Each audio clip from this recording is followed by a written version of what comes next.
Hey, my name is Charles. I want to share something with you that I think is pretty cool. I've been working on everything that you see here is available at clectric-diy. This is open, both software and hardware. Pick it up and see what you can do with it, and share back with the community. Anyway, switching over to the workbench, I want to show you what we've got. For those of you watching the playlist, sorry for the speed run today. I did slow down at least a little bit. But what this is the Clectric Spark Mark 0. Make sure that you watch for version changes in both the hardware and the software, because don't know when the algorithm finally got this to you. But anyway, so the green board here is what I've created, and what this is a clone of the Electrosmith Daisy Pod. If you go to daisy.audio, you'll find out all about this. It's a great platform that you can use to build your own synth modules. And then this is built for the AE modular format of modular synth. So this is not your rack. That's very important to know, because if you go plug in voltages in, one or the other, it's going to blow something up. So again, AE modular rack running the new Clectric Spark Mark 0 proof of life video is what we're doing right here. And then this is the Daisy Pod, which is the dev board basically that daisy.audio has put out with additional controls. So this is the clone of it. Let's make it make some noise. So this is the sine wave that I've got coming out of it right now, and I am going to turn it down some because the other waves might blow your ears out a little bit, so hopefully it's not too loud. But there is the sine, triangle, saw, square, ramp, and super saw. That one's always fun. So obviously you can change the frequency up and down. I'll get into the other controls here in just a second. But what I have done is not only use these basic waveforms that are available in the library, but I have used some of them that come from a different module and different modular synth system. And ignore the controls for right now, and the lights for that matter, because this is really early development. But I have now switched over to a different bank, so this is no longer the just the standard waveforms. And what you will find is you like to use this one. It's always fun. And then again, these controls aren't going to be what you will see in a final product.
There's a fun one.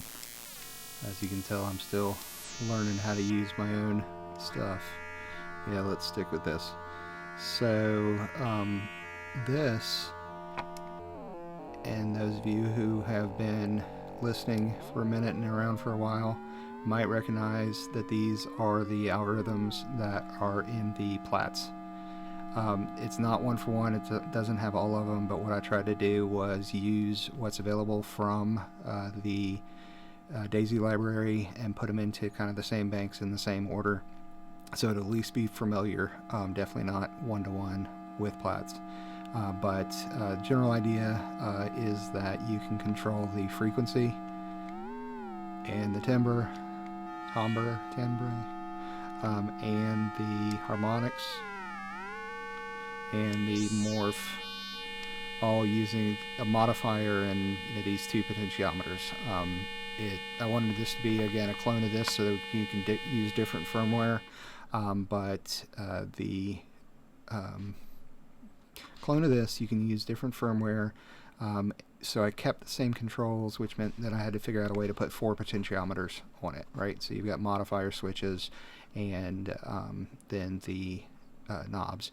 The knobs and the switches are also controllable via modulation over CV, and all kinds of crazy stuff we're going to get into as far as how to use this. But like I said, this is really just a proof of life video. I'm going to play out for just a couple minutes, and then we will see what else we can do with this thing over time, because it's a lot of fun. That's not hooked up, so I don't need to turn anything on that.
My name is Charles, clectric-diy.